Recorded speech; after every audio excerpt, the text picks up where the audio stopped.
तर आज किराणा आणण्यासाठी बाहेर जायचं होतं, पण त्याआधी इथे सकाळी मस्त छान रांगोळी काढून घेतली, त्यानंतर देवपूजा करून घेतली आणि आज शांभवीच्या डब्यासाठी इथे टोमॅटोची चटणी केली होती. इथे तिचा डबा भरून दिला आणि मग काही किराणा सामान घेण्यासाठी आम्ही इथे जवळच असलेल्या ग्रोसरी शॉपमध्ये जाण्यासाठी निघालो.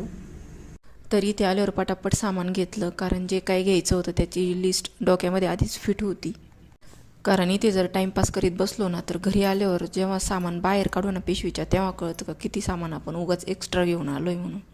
आणि बाकी काही सामान आणायचं असू का नसू, पण आम्हाला ही गोष्ट कंपल्सरी आणावीच लागते. त्या म्हणजे या 10-10च्या 2 किटकॅट, एक राघवसाठी आणि एक शांभवीसाठी.